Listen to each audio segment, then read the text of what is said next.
오늘은 최고의 반전을 선사할 연인 21회 마지막 회 예고편 분석을 타임라인 순으로 정리해보겠습니다. 장현은 포로들 문제로 인조와 단판 짓기 위해 궁으로 들어가려고 합니다.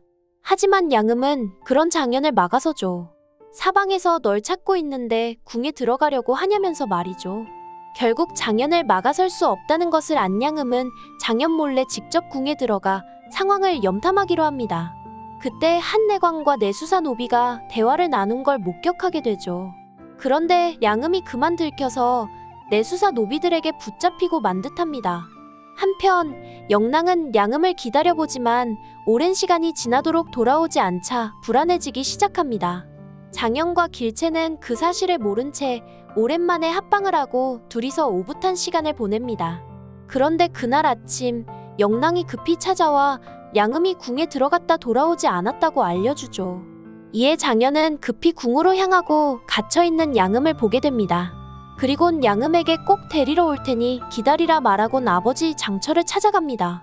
장철은 죽은 줄만 알았던 아들 현이가 자신 앞에 나타나자 크게 놀라면서도 믿지를 못합니다.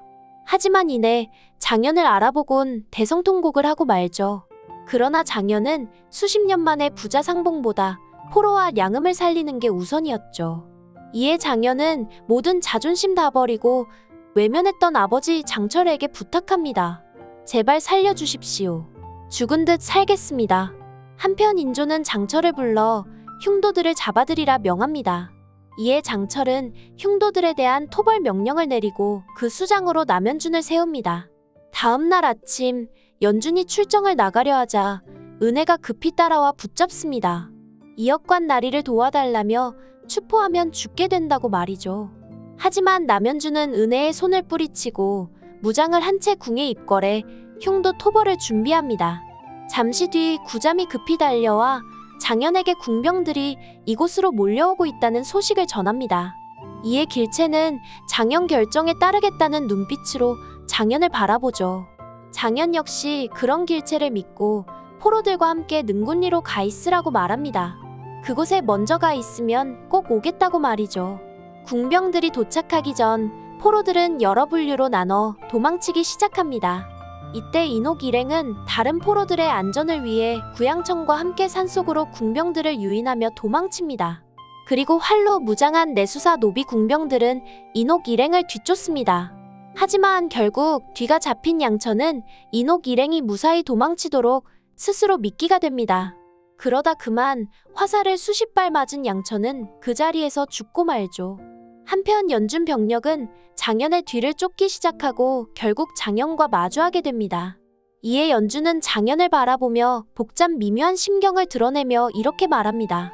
너는 살려줄 테니 흉도들만 놔두고 떠나라고 말이죠.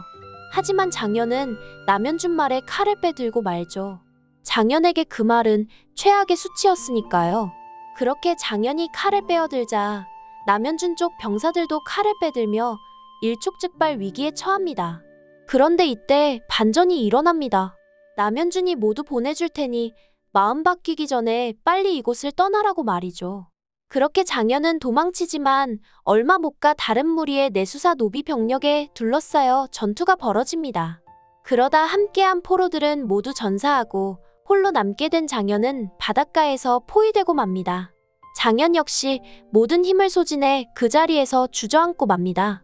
그때 장현의 귓가에 붕꽃 소리가 들리기 시작하고 장현은 다시 기운을 차리며 일어섭니다. 장현을 포위했던 내수사 노비들 역시 장현이 움직이자 재빨리 전투태세를 갖춥니다. 이어 장현은 길채와 약속을 지키기 위해서 마지막 모든 힘을 쏟아내기 시작합니다. 하지만 이 많은 병사를 혼자서 다 처리한다는 것은 솔직히 불가능해 보였죠. 그렇게 장현이 죽음의 문턱에 가까워지려던 순간 반대쪽에서 함성이 일어납니다. 바로 남연준이 이끌었던 병사들이었죠. 이어 남연준의 병사들은 장현을 포위한 병사들을 모두 죽이며 장현의 활로를 뚫기 시작합니다. 알고 보니 남연준을 이끌던 병사들은 과거 병자호란 때 장철이 일으켜 생사고락을 함께했던 의병들이었으니까요. 즉 장철이 아들 장현을 살리기 위해 자신을 믿고 따르던 그들을 불러 토벌군에 미리 합류시킨 것이었습니다. 그리곤 자신이 가장 믿는 제자 남현준을 불러 은밀하게 아들을 살려주길 부탁한 것이었죠. 하지만 남현준은 아마도 장현을 돕기까지 심한 갈등을 하고 있었을 것입니다. 그는 장현을 정명수처럼 권세를 잡고자 나라를 판 청의 앞잡이로 생각했으니까요. 그 시각 길채는 포로들을 이끌고 능군리에 도착합니다. 이어 병자호란 때 다 죽은 줄만 알았던 능군리 주민들이 속속 나와 길채를 반겨주죠.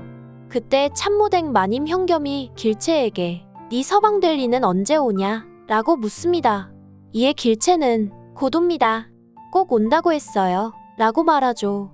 한편 장현은 아버지 장철과 남현준의 도움으로 포위를 뚫고 무사히 빠져나옵니다. 하지만 기력이 다하고 부상을 당한 탓에 그만 어느 바닷가에서 쓰러지고 말죠. 그 시각 남현준은 장철에게 모든 상황을 보고합니다.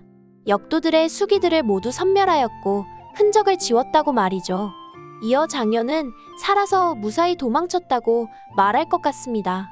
이처럼 남현준이 장현을 뒤쫓던 내수사 노비 병력까지 모두 전멸시킨 탓에 장현의 흔적은 그렇게 지워진 게 아닐까 싶습니다. 그렇다면 장현의 마지막 운명은 어떻게 되고 길채와 양음은 어떻게 될까요? 여기에 대한 내용은 다음 영상에서 알려드리도록 하겠습니다.